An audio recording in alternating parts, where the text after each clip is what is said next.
You don't want to be every time, no. I would like to personally welcome you to Man Hour After Dark. Say that while I bring you the host, Mike, Buck, and Cone. You know who coming to the stage. Sports talk than what you about to hear right here. I second that. Go. You know that it's us when we talking about sports. Giving you facts on the field to the core. Tune in, we need the support. 1 hour too short, then listen some more. On all your stations, not dropping no music. Stripes like Adidas, but Nike just do it. Down 4 in the 4th, we go for the win. Michael 2 seconds, we taking it in. Buck, Mike, and Combs, you know what's going on. Man, now we're After Dark, no LA, we the big spark. No 4th and inches won't cut you short. Got the best talking, it's all sports. Buzzing more than buzz beaters. We coming live all through your speakers, go. And what is up, Man Hour Nation? Michael Buckhouse here with the Man Hour. Be sure to head over to manhourradio.com and check out the merchandise page. We got the blog session happening over there. Of course, we got the Beastie merch. We got the Team Buck merch. We got the Man Hour logo merch. And, of course, we got the Takeaway 22 merch as well, as 22 veterans, American veterans, commit suicide each and every day. And 22 Takeaway 22 merch has helped you raise awareness about said suicide, PSTD, etc. All that bad stuff that happens along with basically coming back from overseas in bad ways over there. But guys, welcome to the show here. We do have a great show for you lined up. I got my man Luke G joining us sometime tonight, so be prepared for some Lion talk. I want to talk to him about Baker Mayfield possibly going to the Detroit Lions and what does that mean for Jared Goff moving forward. And he wanted Deshaun Watson go to Detroit. Obviously he'd like it in it, so we'll dabble like around in that a tad bit. So what else we got coming up? We got NFL free agency kicking off again. Miami Dolphins make a huge splash today, signing Tyreek Hill from the Kansas City Chiefs, my team. And I know people say, oh, you got a Packers flag in there or whatever. That is because my wife is a Packers fan. We went to a Lambeau Field to see the Packers play the Detroit Lions, and I did have a Packer flag hanging on my car the whole way there. It was a great time. So you can be a fan of teams, but Kansas City is my team. And unfortunately, we did lose out in the Tyreek Hill sweepstakes, so we will be talking about that as well. But we do some people popping in, like in the chat here. What is up, everybody here in the chat? Facebook user, be sure to go ahead and type on "Let StreamYard" username, so I know who you are, so we can figure out who we're talking to and have a civilized conversation. But guys, tomorrow about 8:15 East Coast time, I got my man Carson Lang joining me via telephone to talk some Buffalo Bills. He tells me, he messaged me, it was this morning about 3 o'clock in the morning. He's like, hey Buck, we go back. I'm like, yeah, bud, what's up? I want to give you a call and tell you why the Buffalo Bills are the best team in the NFL. I want to tell you why the Buffalo Bills will win the Super Bowl. I want to tell you why that you are talking out your butt when you say the Buffalo Bills are overrated. So we got that coming up tomorrow. Like I said, we got Luke G coming up sometime tonight. No time. I gave him a time frame. So when he is done with his Luke G field review over at youtube.com, be sure to check him out, guys. He will be popping in here to talk to us as well. But we have to address the elephant in the room, the title of the show, and that is Tyreek Hill. The Kansas City Chiefs and Tyreek Hill could not come to a long-term extension today. So they basically said, hey, you and Mr. Drew Rosenhaus can seek a trade and we'll see what happens. Well, shortly after that happened, the Jets and the Miami Dolphins come calling, and the Miami Dolphins won the sweepstakes. They ended up giving 5 draft picks to the Kansas City Chiefs, including a first and a second, fourth in this year's draft, and then a 4th and 5th in 2023 draft as well. On the other side of that, Tyreek Hill did sign a massive extension with the Miami Dolphins with a deal worth up to $120 million over the next 4 years, including $72.2 million guaranteed. That does make him the highest paid receiver in all of NFL. Devontae Adams obviously held that title when he signed with the Raiders, but we know how free agency works. Is basically the next man up is the highest paid man, like at this point. So it is kind of dumb, but Tyreek Hill is officially a Miami Dolphin with Tua, and then they have Jalen Waddle as well. They have a brand new head coach like over there. So things are cooking in Miami. So when the first things comes to mind about this Tyreek Hill trade, I was a little bit upset. I'm like, man, the Kansas City Chiefs, we literally only have one receiver from last year, and that's McCole Hardman, and he didn't do jack squat for us, right? But then we have Josh Gordon on the practice squad. So I was like, man, what are the Chiefs doing this offseason? We're literally blowing up the offense and the defense for what? We were, competitive the last 3 or 4 seasons, the greatest show in the NFL, and it's just like, it is what it is. But then I got to really thinking here. Guys, Tyreek Hill is 28 years old. He's going to be 29 years old this NFL season. Let's just be flat out honest. He was not the best receiver on the Kansas City Chiefs. Yes, he made some huge, spectacular plays. Yes, he is the fastest man on the field 9 times out of 10. Yes, he did run 27 route patterns, right? I'm going to juke you here, come back, and yes, he did do all that. But let's just be flat out honest. When Tyreek Hill lines up with any other quarterback in the league, he will not be the same receiver. The Miami Dolphins overpaid for an average receiver without Patrick Mahomes. The reason why Tyreek Hill was so great was because of the ability of Patrick Mahomes to expend the play. Also, that helped Patrick Mahomes, like in the end. So when you go to a team like the Miami Dolphins that have a quarterback in Teddy Bridgewater that just signed in free agency, and Tua, both pocket quarterbacks aren't going to extend the play like Patrick Mahomes does. That speed of Tyreek Hill kind of goes out the window a tad bit here. So the question is going to be arose here. Like I said, Tyreek Hill is a average quarterback without the Kansas City Chiefs, and like we will see.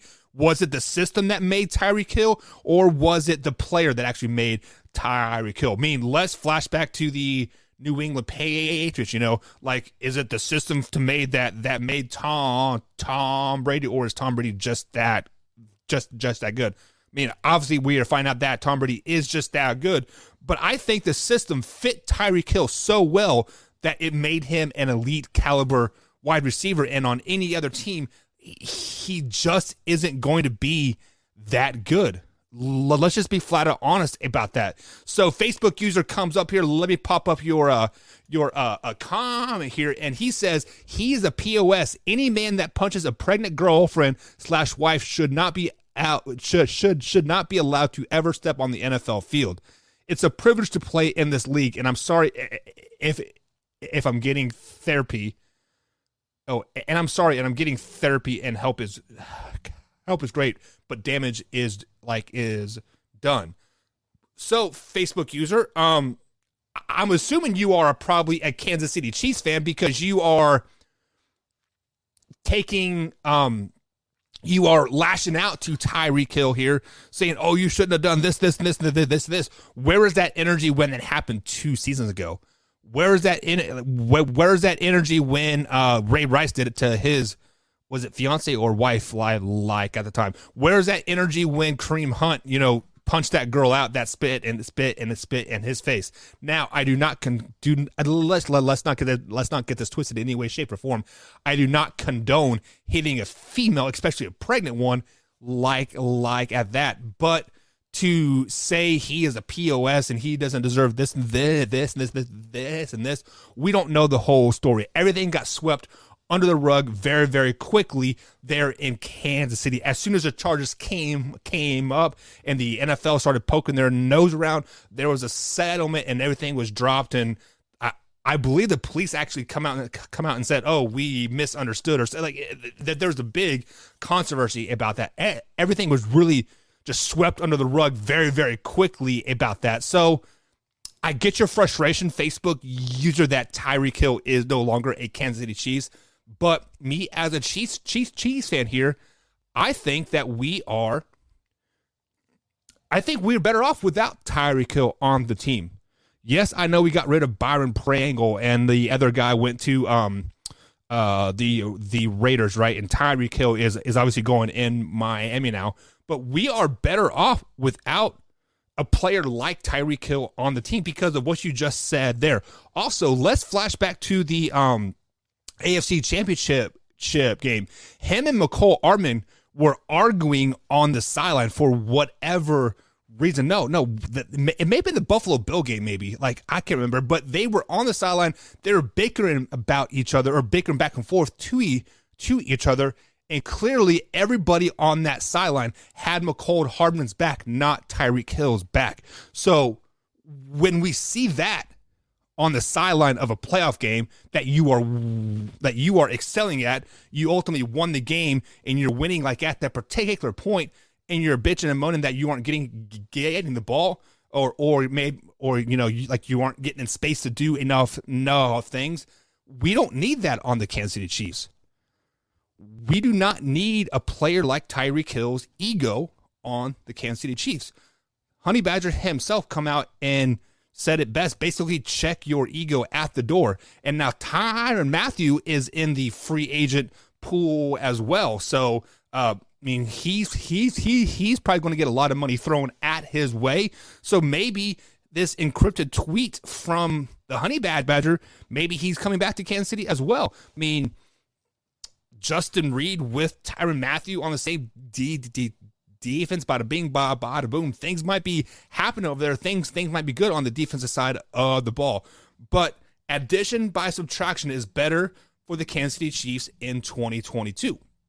Because I pulled up some stats here. Since Patrick Mahomes has been a starter on the Kansas City Chiefs, he has played 5 games without Tyreek Hill. 5 games without Tyreek Hill, the whole entire game. In those 5 games, the Kansas City Chiefs are 5-0. They have a winning have a winning differential by 24 points or more. So 24 points average is what they beat those teams by in those 5 games. In those 5 games, those stats for Patrick Mahomes: 1,700 yards, 8 touchdowns, 1 interception. The key factor there, he is 5-0 without Tyreek Hill on the field. The Kansas City Chiefs are a better team without Tyreek Hill on the field. Yes, he does bring explosiveness. I get that. Yes, he does offer those little shuffle passes that he can break at any given time. But at the end of the day, he has a Barry Sanders syndrome in him. You are going to get a lot, or you're going to get very, very negative. There is no mediocre point in there. He's either going to break it for 80 yards or he's going to lose 20 yards trying to get 80 yards. At some point, you just got to lower your head down and get those 10 yards, right? So the Chiefs fans, I get it. I get it. We don't know what we're doing in the free agency. I am a Chiefs fan. I get it. When I first saw that, I was like, man, okay. I took a deep breath. I encircled it. I took it in. I'm like, well, maybe they can work something out in the year. We have a year on contract still. Actually, I think he has 2 years left on his contract still. So like we have the season and off season to work out a deal, work out an extension. Maybe he will come to reality like, hey, I like being on the Kansas City Chiefs. I like doing this, and this. But ultimately, the ego was not checked at the door.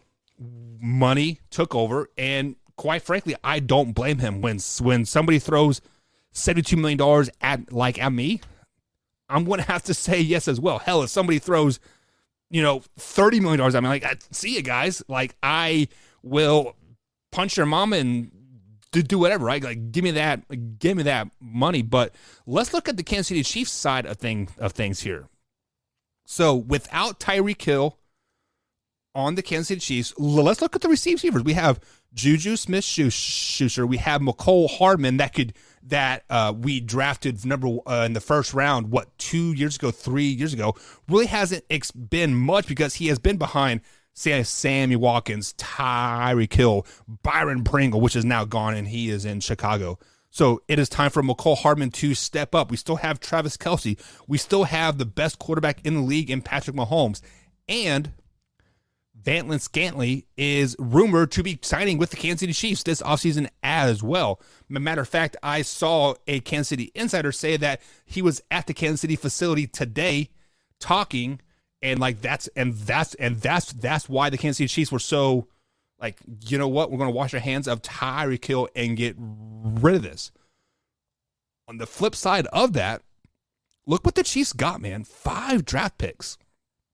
A 29th and a 30th overall pick this year. A second-round pick. I mean, there are some great receivers in this draft. Now, there are some teams above them that need receivers. The Patriots come to mind. The Jets come to mind. The Detroit Lions come to mind. There are 5 solid number 1 receivers in this draft that are just as fast and just as good as Tyreek Hill is. Now, will they fall to number 29 or number 30? Probably not. The Kansas City Chiefs might have to package their 2 first-round picks or a first-round pick and a second-round pick to maybe jump up to, let's say, 14, 15, 16 range. Steal a receiver. And, hey, we are good to go, like, at that particular point. You replace a aging receiver. Yes, he is a 6-time Pro Bowl. Yes, he is in the, quote, prime of his career, right? But let's just be flat out honest about it.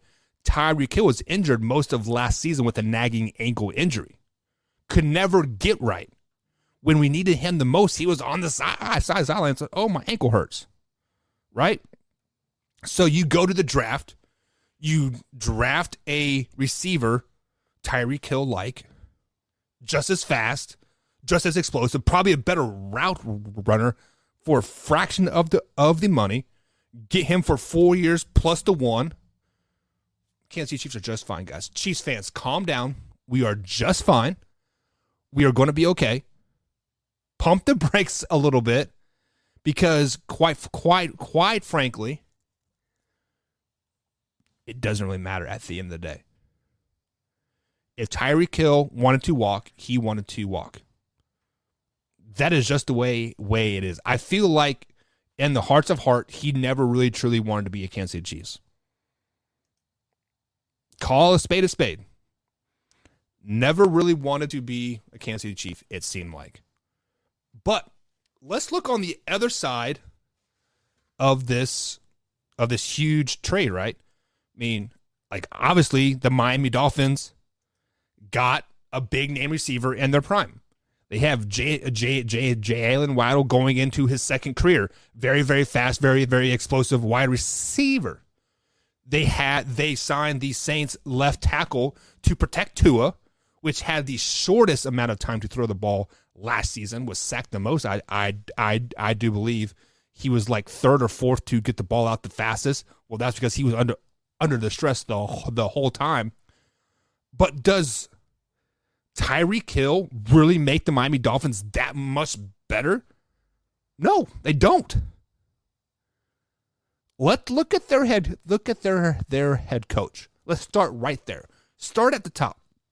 This head coach was the offensive coordinator for the San Francisco 49ers. What did the San Francisco 49ers excel in on the offensive side of the ball? They excelled in running the ball, milking the clock, and throwing the ball when needed in touch situations.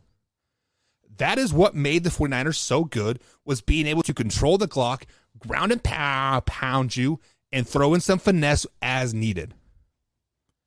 So let's say he takes that mindset to Miami.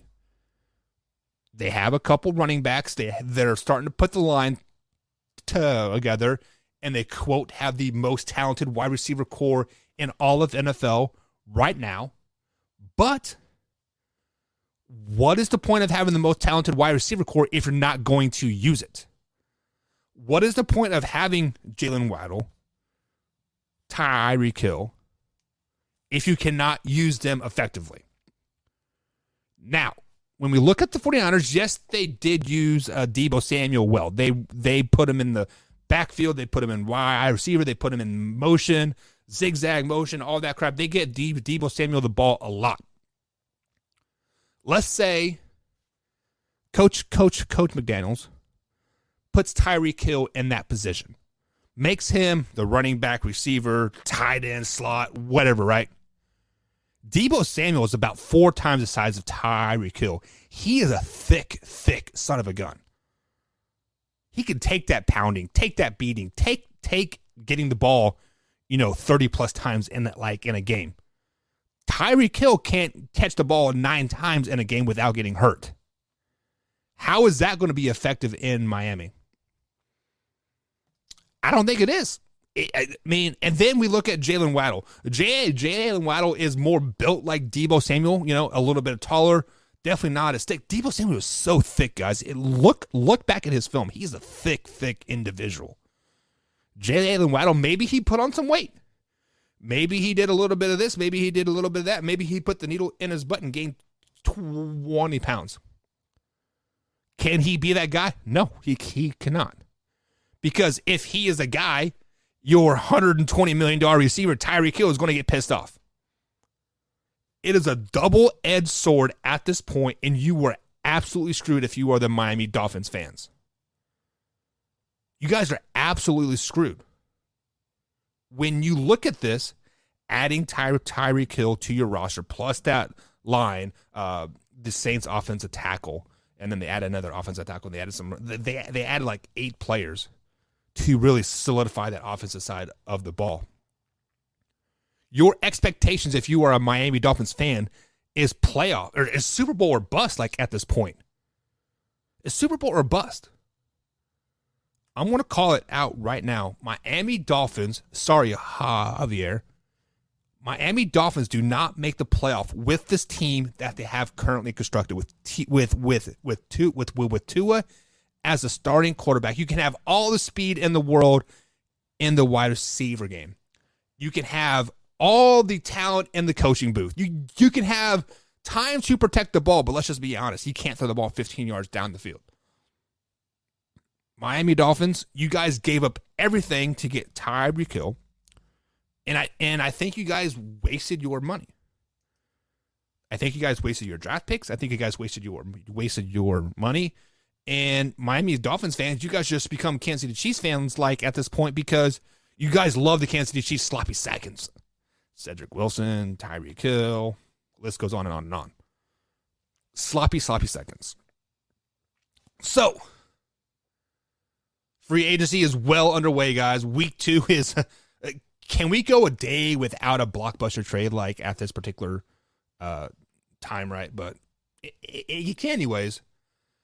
Let's talk about some broadcast crews.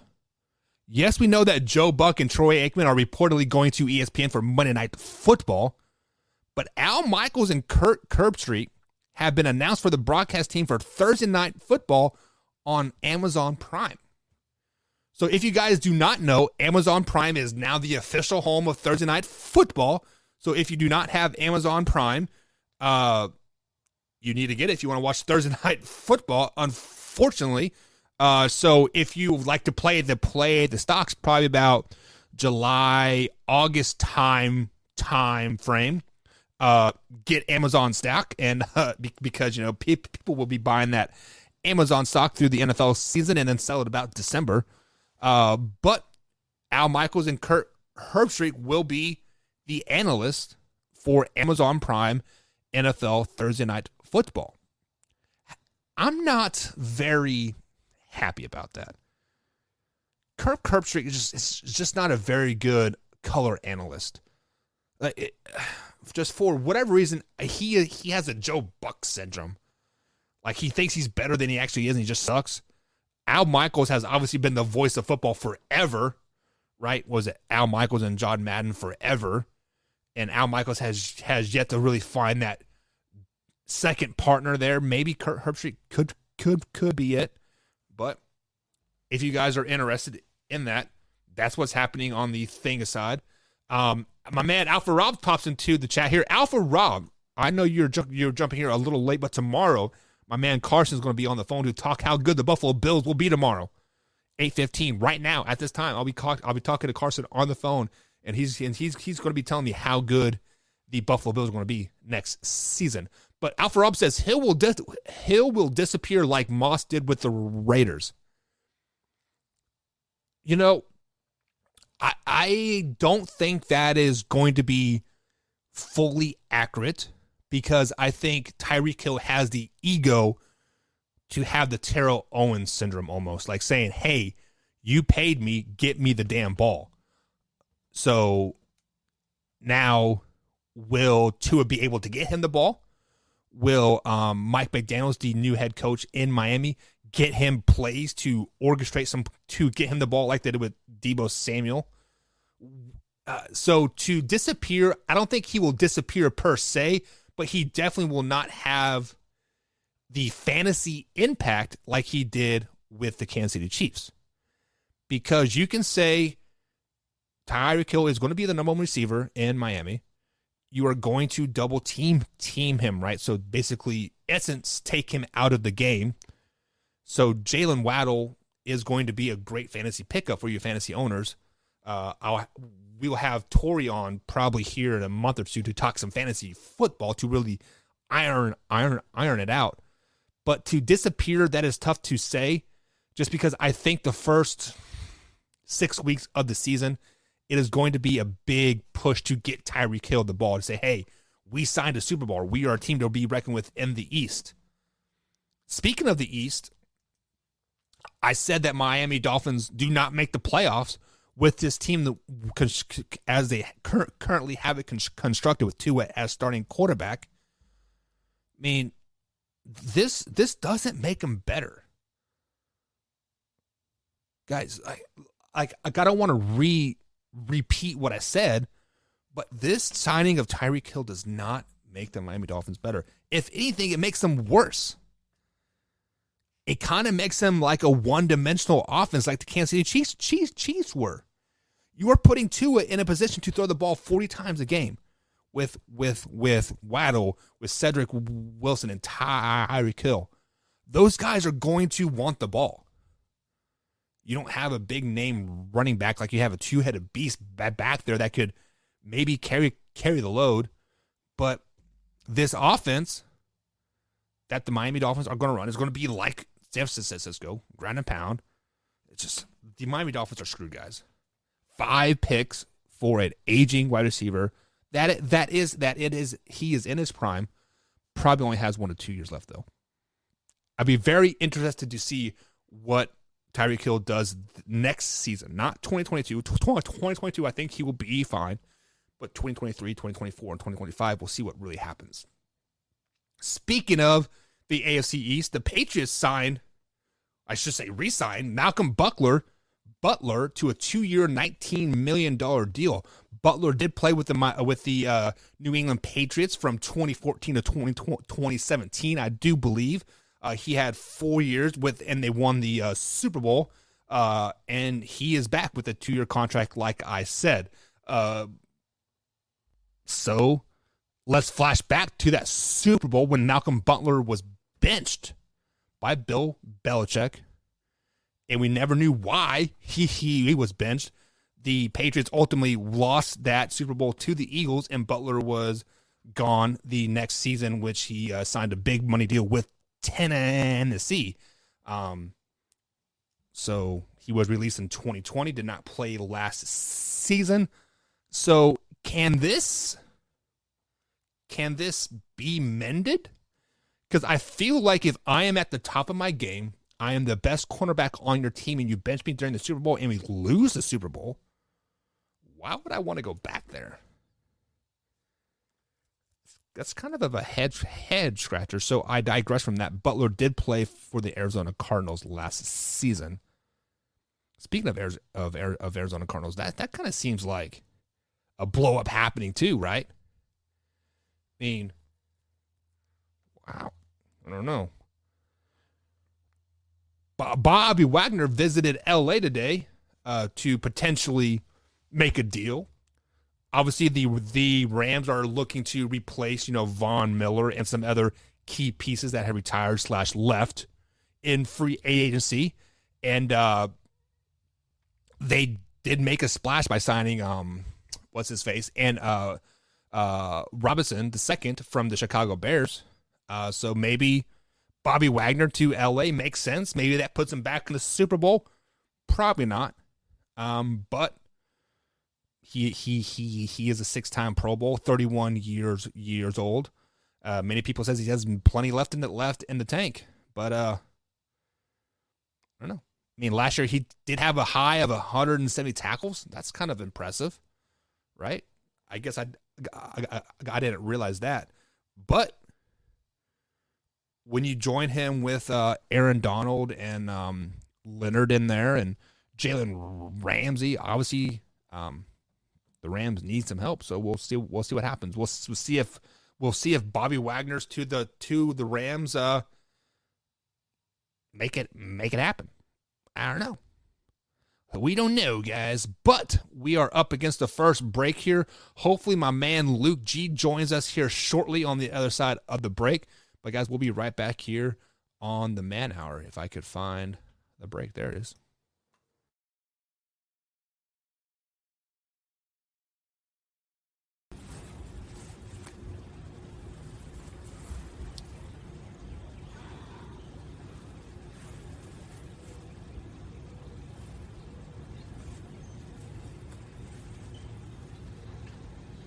manhourradio.com.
Hey gang, it's Commissioner Cooper from TSS Fantasy.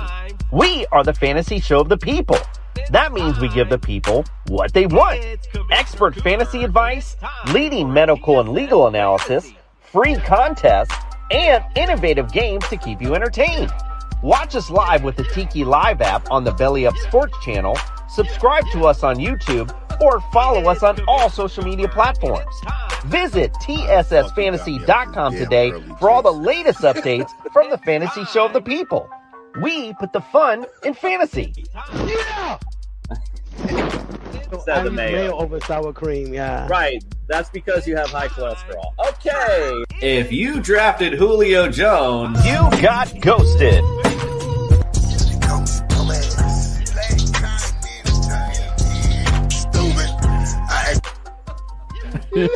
This is amazing. TSS Fantasy is like an orgasm. If I had a cigarette, I'd smoke it. I'm pumped to be here. This is the show of shows. TSS Fantasy, the fantasy show of the people.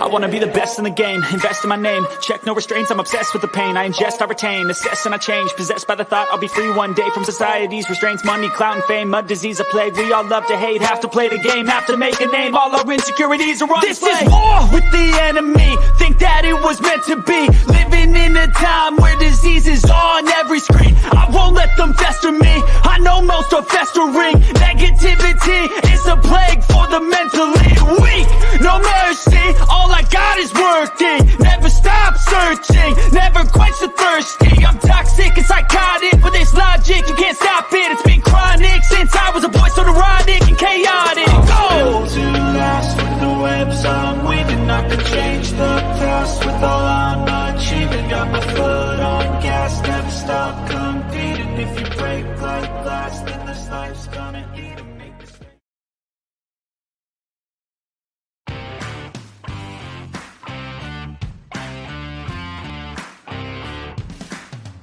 And welcome back to the Man Hour, you guys. Michael Buckhouse here with the Man Hour. Be sure to go to manhourradio.com and check out the merchandise page.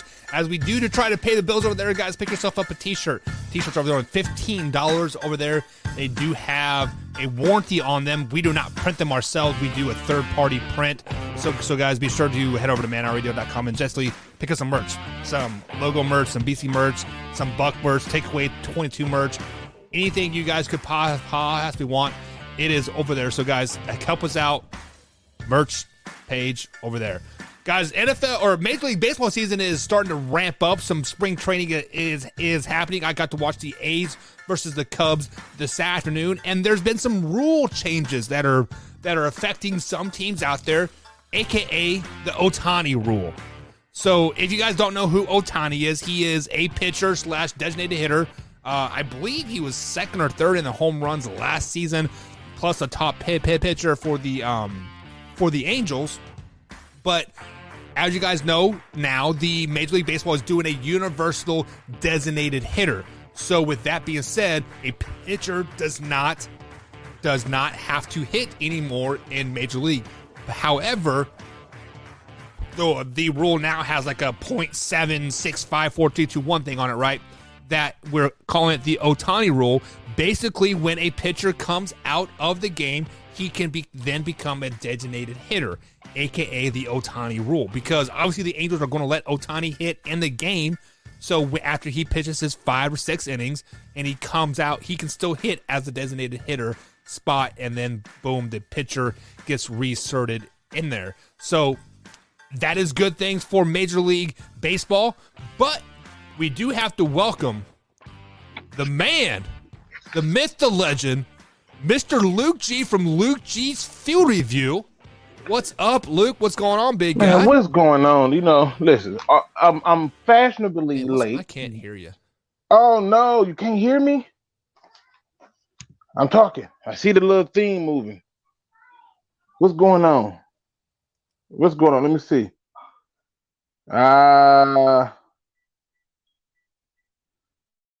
Can you hear me now? Can you hear me now?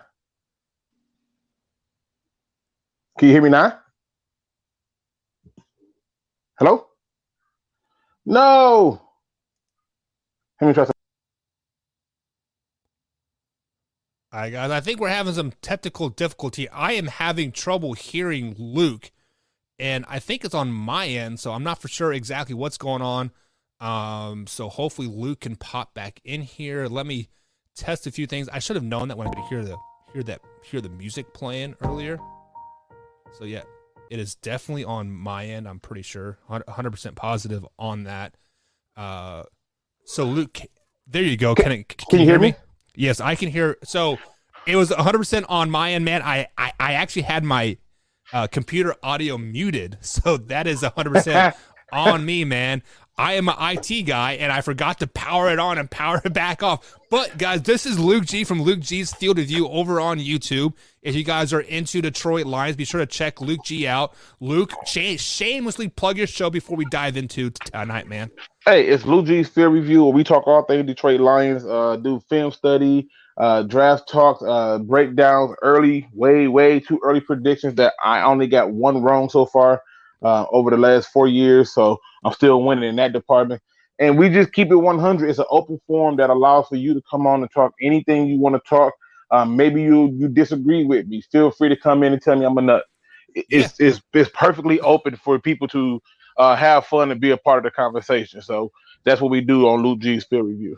Yeah, so I was over on your YouTube channel here late last week before Watson ultimately went to the Cleveland Browns, and you said you would welcome Deshaun Watson with open arms in Detroit. Obviously, that's not possible right now. So would you welcome, say, Baker Mayfield to Detroit? If Baker Mayfield came there as a free agent, I'm not trading for Baker Mayfield. But if he came there and said, "Hey, I'm gonna come there as a free agent," knowing that he's probably not going to be the starter, or he's probably gonna have to try to earn his spot to take the starting spot, then yeah. But in terms of me giving up any type of capital for him, not gonna happen. I keep hearing that they want a first round pick for him, and I find that absurd. Well, I don't find that absurd whatsoever because let's flash back to 2020. Baker Mayfield was the number 9th ranked quarterback in QBR. Like he definitely warrants a number 1 pick. And last year he played with a torn rotator cuff in labrum for 15 games. I mean, so clearly I mean, let's be honest. Speak on it. Let's be honest. Even if you were to say give him his props with that, and you were to hold that accountable, where you're going to say, "Hey, he had this QBR, he did this, he did that." At the end of the day, this is more about what do you think he's going to bring to your team that will open them up to be able to do more. And for me, I don't see him doing anything that's going to give us more than Jared Goff. And if I really wanted to just get a quarterback where I have to trade a first round pick, why would I trade the first round pick when I'm sitting at 2nd overall? If I just got to have a quarterback, I take a quarterback. Right. Let me ask your opinion on this draft. Is this the weakest quarterback class that you have ever seen? I won't say that. It's certainly the most. See, right now, what people think is it's the weakest quarterback class, but what I see is a quarterback class that just got a lot of quarterbacks who are super injured or super inconsistent at the things that they're inconsistent at. And to me, I think with the right coach, a lot of that stuff can be fixed. I mean, Josh Allen is a perfect example of that, where he's somebody who, for all practical purposes, he was inconsistent in college, and they put him in and let him play and got the right people around him, and he had success. But I don't like just saying, "Oh yeah, this is the weakest class because this, and this happened." It's too soon and too early to tell. And for me, I just feel like to call it the weakest class is ridiculous because we can look up and 3 to 4 of these guys can end up being superstars. You're very, very true. Just because they did not wow us at the combine and pro days and their season, therefore that means that they're going to fall later in the first round draft. So therefore they're going to go teams that necessarily don't need a quarterback right now. Right. They can let them sit on the bench. They can let them mold them into their said quarterback of the future, aka we're looking at the Colts that could draft a quarterback here. We're looking at the Pittsburgh Steelers that could draft a quarterback, and maybe the Tennessee Titans even just as well. So I definitely see your point on that, and it does make a lot of sense. But I got to ask you this question here, because we saw a big blockbuster trade happen just within the last 5 or 6 hours here. Obviously, Tyreek Hill went to the Miami Dolphins, getting 5 picks in return, and you said that you would like to see if the Detroit Lions were to get a quarterback to get it in the draft this year. So would you be open to basically swapping picks with the Kansas City Chiefs? Kansas City picks, I believe, 24? They got a 29th and a 30th first round pick this year. And they give me those 2 to move up to 2? Yeah. I mean, what are you giving me? You know what I mean? Like, you talk about, let's put it this way. Look what was given up to move from 12 to 3. So what are you giving me to move from basically 30, right? Essentially, because you're talking about having those back-to-back. Okay, to move up from there to 20-something spots. What are you giving me? I'm giving you 2 first-round picks and an opportunity to trade those first-round picks to jump up to 20 to get your quarterback of the future in the Cordell Patterson or Malik Wills. Well, Patterson wouldn't work for us. That's one. And then 2, again, with us having a 2nd overall pick, we don't have a need to make a trade with them. Not when you have teams like Seattle who's sitting at 9, and I can still get my quarterback of the future plus draft capital. Or if I really feel good about myself, I can turn around and say trade with a team like the Falcons at 8 and get more draft capital and still feel good about myself. With them having that pick, they would basically have to do something that would probably sound almost as absurd as what I'm about to suggest, which is it would have to have a trade that looked like Deshaun Watson, where you're sending me these 2 first-round picks this year, your 2 first-round picks next year, and some conditional late-round picks, and then yeah, we can talk. You won't give me 4 firsts, and you moving up. Let's do it. But the reality is they're not going to be willing to give you that king's ransom, because when I look at what was given up to move 9 spots, certainly you're going to give me more to move 27. Yeah, well, I mean, really the Chiefs don't need to move up to number 2 because wide receivers historically fall like in the draft, and I think that's what the Kansas City Chiefs are going to do in the first round of this year's draft is get a receiver to replace Tyreek Hill. You have watched Senior Bowl games. You have watched Senior Bowl practices and pro days and combines, and you dive deep into the draft. What kind of receiver kind of fits that Tyreek Hill type of mold that would fit in Kansas City? See, that's the thing. I don't think they're looking necessarily for a receiver to fit the Tyreek Hill mold. They're not. They're looking for somebody to give you the speed with consistent playmaking ability. And when you start to look at those kind of people, Treylon Burks comes into play. People like Christian Watson come into play. I'm drawing a blank on the guy from Boise, but you're looking for these guys who are able to get in and out their cuts and create separation in unique ways. It is not always necessarily the speed part of it, because we know what Tyreek Hill can do with the ball in his hand, but let's be honest, they've had him for a long time, and somehow in all that time of them having him, the tight end is still the number 1 target. Because one of the issues with Tyreek Hill is, yeah, I can throw you the ball, but if I throw you a jump ball, it ain't like you finna win those jump balls. It's not like you finna, I got to find a way for you to get wide open or scheme you open, whereas I want a target. Give me a target that's big enough to throw.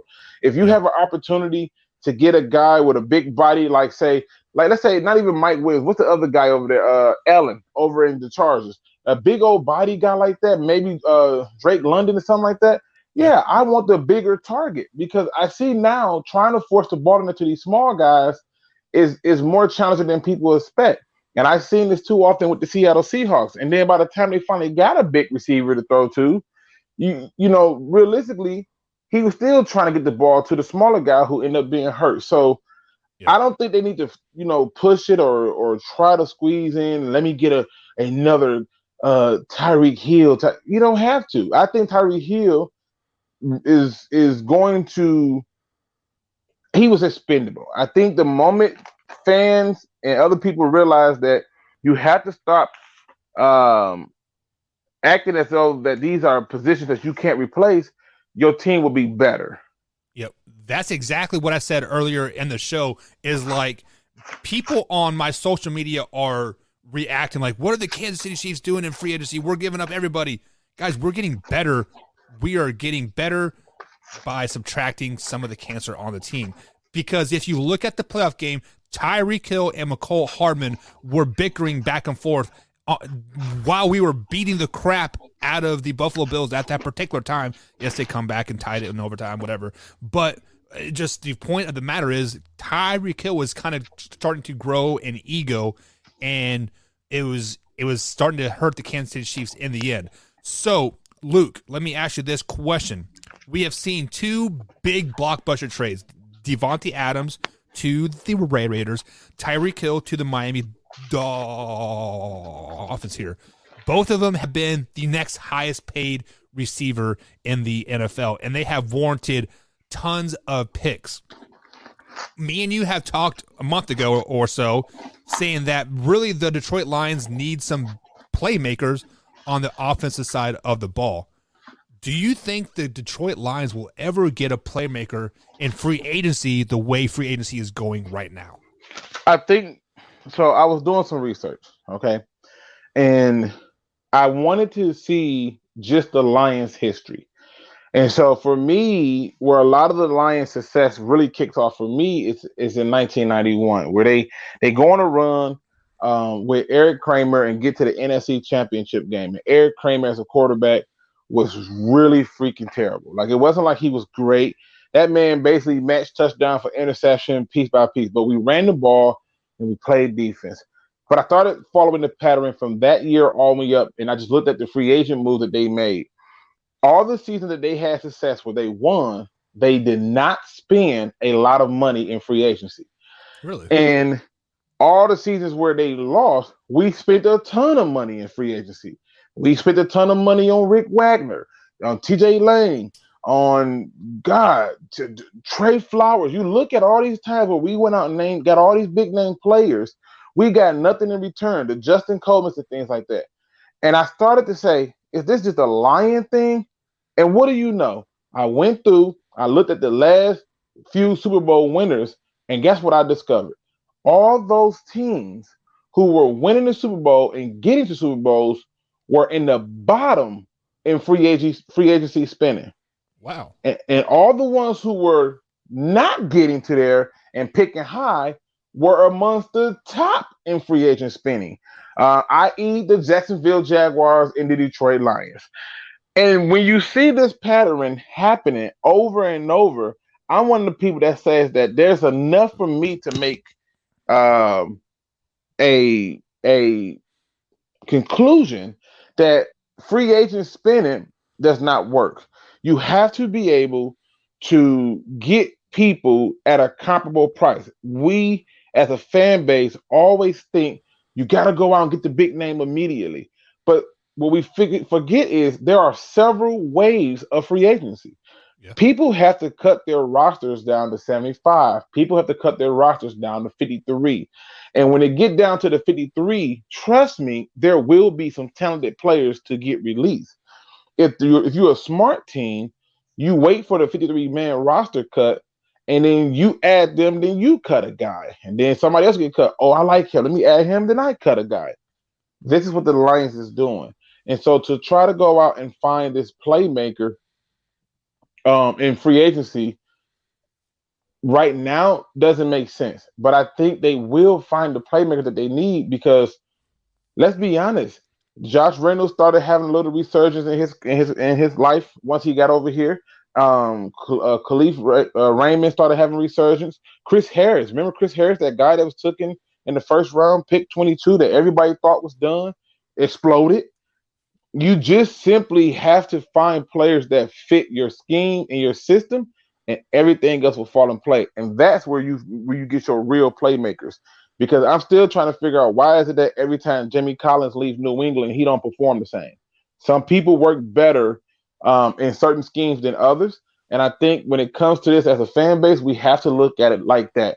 Can you get somebody that's going to be comparable to what we're doing? Right. So there is a receiver on the Kansas City Chiefs roster right here, practice squad roster, by the name of Josh Gordon. We all know Josh Gordon history with the Cleveland Browns and then with the Seahawks for 3 games. But he was on the Kansas City Chiefs roster last year. They cut him during the second playoff game. I do believe nobody picked him up, and they re-signed him to the practice squad. So Josh Gordon is a player that I could possibly see getting cut when it comes down to the 53-man roster cut, August 10th or whatever it is. I don't know the date. I'm just throwing a date out there. Would you like a player like Josh Allen on the Detroit Lions? Our head coach said he don't want any turds. He wants people who are consistently passionate about this thing called football, who want to be great, who want to shine and be a part of a team atmosphere that evolves around them doing certain things. And the reality is this: he doesn't fit that bill. He doesn't fit the idea of somebody who is a kneecap biter, as they like to coin the term for our head coach. And he doesn't fit somebody who's passionate. He has moments where he's up and when he's down emotionally, and I get it. I think it's fair for him to feel that way. But for a team like the Lions, who has been in the basement as long as they don't have time to wait on someone to get their things together. Not when I'm coming into a draft that's going to be real receiver heavy between day 2 on out. So no, I would pass on him. Even if you got him for a dirt cheap, it would be on a tryout deal and he can prove it. Then okay, sure. 1.75, something like that, sure. But outside of that, I don't see them targeting him. I don't think he fits what they're doing. Okay, so guys, we are talking with Luke G from Luke G's Field Review. He does a Detroit Lions show over there on YouTube, so be sure to give him a follow. He is on five days a week, from anywhere from an hour to like 6 hours. He loves talking Detroit Lions, and he loves talking ball. Say what Luke? I'm sorry. No, I said I know. I agree. It seems like I'll say, okay, we're doing an hour and a half. Then it'd be 2.5 hours. I'd be like, what the hell? All right. You know. Yeah. So I got a couple more minutes before I gotta run to work and pack for vacation. Fun. So you said, and I'm using your words very, very loosely here, that basically teams that don't spend a lot in free agency are normally the teams that are in the Super Bowl type of hunt, right? So we seen a team like the New England Patriots last year spend crazy amount of money in free agency. They got tight ends, they got linebackers, they got offensive linemen. What they spent like $1 billion, like it seemed like. This year they aren't spending anything. So when we look at the AFC East, who is your favorite in the AFC East here? Just because we do see the Buffalo Bills spending a lot of money in free agency, we see the New England Patriots not spending a lot of money in the free agency. Are the Buffalo Bills overrated? I'm not saying the Buffalo Bills are overrated. I don't think that you can say that they're overrated. But I think we find out who these teams are when playoffs come, right? And so if you're asking me, do I think New England's going to win the division? No. But do I think New England can get in the playoff and disrupt everybody's life? Absolutely. Because the other teams got to balance a lot of different attitudes and things like that and how to get the ball to people and stuff like that. The Buffalo Bills' problem is they believe that their best chance to win is on the legs and arms of that quarterback. And that's a fail. And when you look at teams who've done that, the Atlanta Falcons with Michael Vick, Lamar Jackson with the Ravens, when you're relying solely on that quarterback's legs and arms versus the quarterback having to just throw the ball, it's not going to go well for you. What I can tell you is this. Go back and just pay attention to a lot of these teams, and what you will start to notice is those teams who are not spending big often find themselves in a position that gives them a better chance at getting to those Super Bowls and winning and doing success in the playoffs versus those guys who are spending big. Jacksonville, again, is a perfect example of them. And even, I believe, that one year you had the Rams go crazy and spend all this money. And then they end up getting to a Super Bowl, but by the time they got to the Super Bowl, everybody was hurt, right? And then they couldn't really sign anybody else without taking huge hits. And then they end up taking huge hits, and they just started saying, forget it. We got to just wait a year or so, then we'll go back at it again hard. And then they came to that free agency, and they did it differently. The only big thing they did that year, realistically, was the Matthew Stafford trade. Everybody else was pretty much the same. And if you look at the other part of it is the reason why those teams are getting to the Super Bowl and having success is because those teams are usually built through the draft. Whereas most of those other teams who go into free agency trying to find people to bring what they did over there, and those coaches come in and often forget, hey, this is what they were doing over there that made him successful. That's why you're starting to see a change in the arms. And so to me, in the AFC East, I give New England a serious chance to reclaim its glory because I understand, one, they have the culture, and two, they certainly have made decisions that work in their favor. Now, this year, I think they've made a lot of modest signings, but it's way more different than what they did the previous year. They spent big the previous year. So just keep an eye on that. You'll see the pattern, and then you'll start to say, oh, this is crazy. Spending big in the free agency does not win you anything. Yeah, so Luke, just so you know, I clipped you right there, so I'm going to post that clip up tonight on the YouTube channel just to piss off the Buffalo fans even more because I am Buffalo Bills fan like in the Crosshairs 101 because let me scroll back up in the chat here. Mr. Gofield says Bills aren't overrated and y'all are clowns. He is from that Buffalo Bill clip where I said they're overrated, and they're coming at me when Combs is the one that was talking highly on them. But well, whatever. Like it is what it is. And I never said they were overrated. I said that teams who spend the most money is where you have that issue. So just saying. Alpha Rob says the Patriots have zero chance of winning that division. And Drew says, howdy, boys. What's up, Drew? Thanks for tuning in. But guys, I am with my man, Luke G. Be sure to check him out. Luke, we are up against that hour. So before we go, let the people know where they can find your show, my man. Hey, come check me out on Luke G's Fear Review. We talk all things Detroit Lions sports. We do film studies and everything else in between. And if you just want to come over there to argue with me, feel free. I open the forum up for you to come in and do so. But make sure you come in prepared and that you come in with something of substance behind you, because I will challenge you on your view if you say something crazy. And that's how you locate me. Because Carson Wentz, Andy Dalton, and Baker Mayfield are all top 10 quarterbacks in the NFL. The hell are you talking about? All right, guys, we'll see you tomorrow. Remember, tomorrow at 8:15, I got my man Carson Lang on the telephone to talk some Buffalo Bills and he's going to tell me why they're that damn good. Have a good night, guys. Thanks, Luke. We'll see you tomorrow, man. Shout out sometime, whenever.